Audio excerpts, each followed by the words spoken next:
നമസ്കാരം.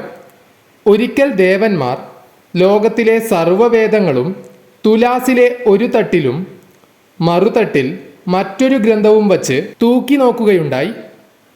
അപ്പോൾ ലോകത്തിലെ എല്ലാ വേദങ്ങളെക്കാളും തൂക്കം കൂടുതൽ ആ മഹാകാവ്യത്തിനാണെന്ന് അവർക്ക് ബോധ്യമുണ്ടായി. ഈ ലോകത്തുള്ള സർവ്വവേദങ്ങളെയും തോൽപ്പിച്ച ആ മഹാകാവ്യത്തിൻ്റെ പേരാണ് ലോക ഇതിഹാസമായ മഹാഭാരതം.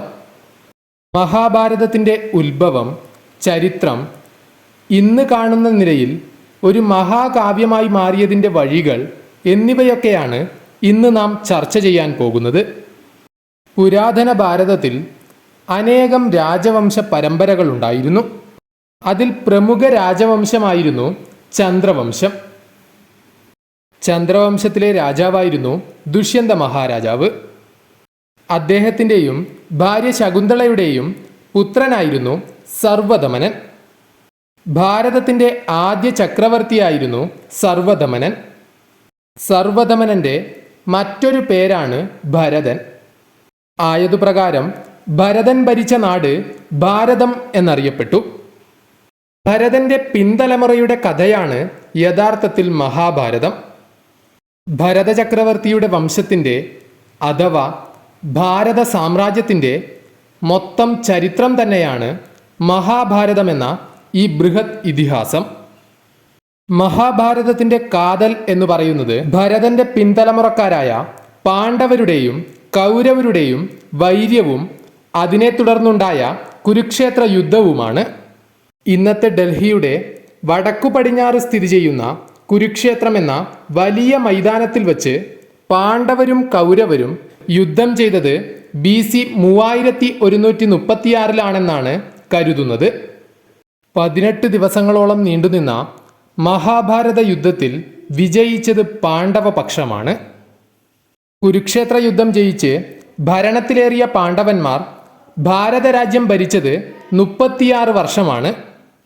അതിനുശേഷം പാണ്ഡവർ അർജുനന്റെ പുത്രനായ അഭിമന്യുവിൻ്റെ മകൻ പരീക്ഷിത്തിന് അധികാരം കൈമാറി സ്വർഗാരോഹണത്തിനായി ദ്രൗപദിയോടൊന്നിച്ച് ഹിമാലയത്തിലേക്ക് യാത്രയായി.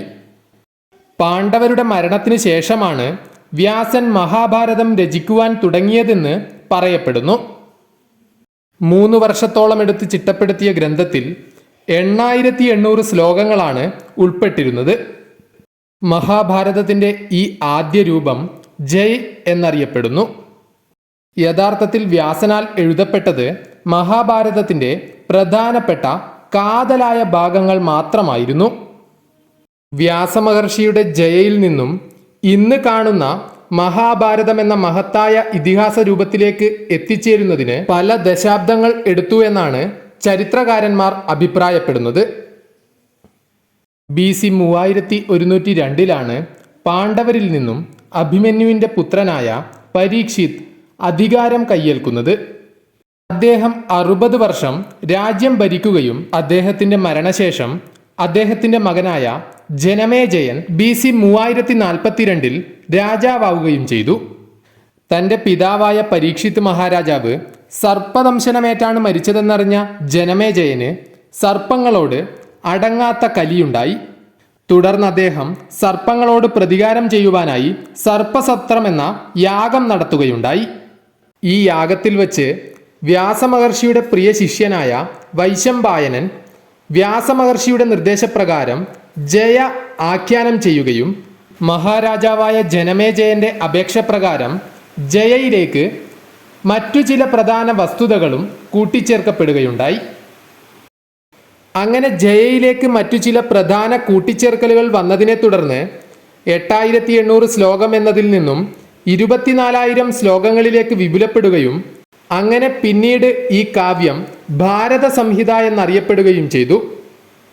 ഇതാണ് മഹാഭാരതത്തിൻ്റെ രണ്ടാമത്തെ രൂപം എന്ന് പറയുന്നത്. യഥാർത്ഥത്തിൽ സൂതൻ എന്ന മഹാ ആചാര്യനാണ് ഇന്ന് നാം കാണുന്ന രൂപത്തിൽ മഹാഭാരത ഇതിഹാസത്തെ ചിട്ടപ്പെടുത്തിയെടുത്തത് എന്ന് പറയാം.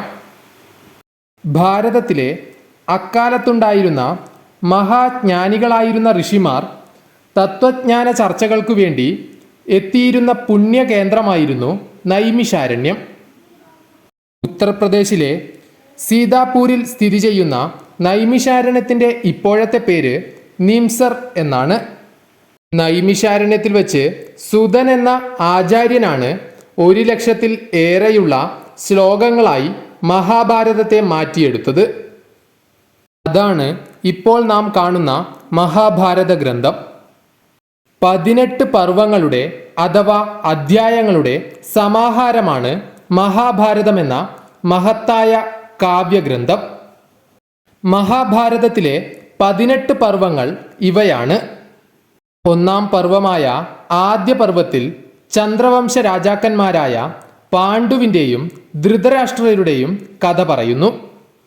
2-ാമത്തെ പർവ്വമായ സഭാപർവ്വത്തിൽ പാണ്ഡവരും കൗരവരും തമ്മിലുള്ള ചൂതുകളിയും കൗരവരുടെ കള്ളച്ചൂതിൽ പാണ്ഡവർക്കെല്ലാം നഷ്ടമാകുന്നതും തുടർന്ന് ദ്രൗപദിയോടുകൂടെ 12 വർഷം വനവാസത്തിനും 1 വർഷത്തെ അജ്ഞാതവാസത്തിനും പോകേണ്ടി വന്നതും പ്രതിപാദിക്കുന്നു. 3-ാമത്തെ വനപർവ്വത്തിൽ കാമ്യകവനത്തിൽ പാണ്ഡവർ വസിച്ചത് പ്രതിപാദിക്കുന്നു. 4-ാമത്തെ പർവ്വമായ വിരാട പർവ്വത്തിൽ വനവാസകാല ശേഷം പാണ്ഡവർ വിരാട രാജധാനിയിൽ വേഷപ്രച്ഛന്നരായി എത്തുന്നത് പ്രതിപാദിക്കുന്നു.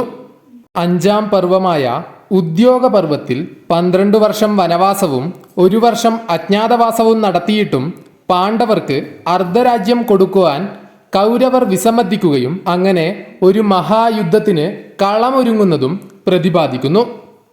6-ാമത്തെ ഭീഷ്മപർവ്വത്തിൽ കുരുക്ഷേത്ര മൈതാനത്തിൽ യുദ്ധം ആരംഭിക്കുന്നതും അർജുനന്റെ അസ്ത്രം കൊണ്ട് ഭീഷ്മർ വീഴുന്നതുമാണ് പ്രതിപാദിക്കുന്നത്.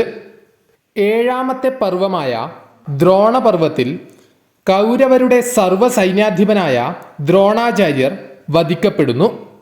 8-ാമത്തെ പർവ്വമായ കർണപർവ്വത്തിൽ കർണൻ കൗരവരുടെ സേനാനായകനായി ചുമതലയേൽക്കുകയും പിന്നീട് അർജുനൻ കർണനെ വധിക്കുന്നതും പ്രതിപാദിക്കുന്നു.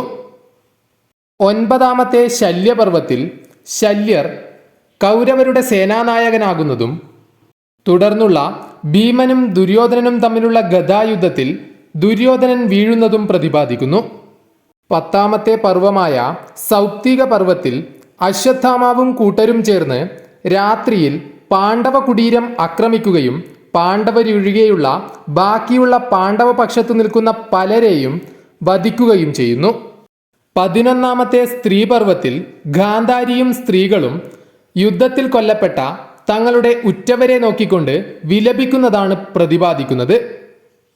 12-ാമത്തെ ശാന്തിപർവ്വത്തിൽ യുദ്ധശേഷം രാജാവായി അഭിഷേകം ചെയ്യപ്പെട്ട യുധിഷ്ഠിരൻ സഹോദരങ്ങളും ബന്ധുക്കളും വധിക്കപ്പെട്ട വേദനയോടെ ശരശയ്യയിൽ കിടക്കുന്ന ഭീഷ്മ പിതാമഹന്റെ സമീപം ചെല്ലുന്ന നേരം അദ്ദേഹം രാജധർമ്മം, ആപദ്ധർമ്മം, മോക്ഷധർമ്മം എന്നിവയെക്കുറിച്ച് ഉപദേശിക്കുന്നു.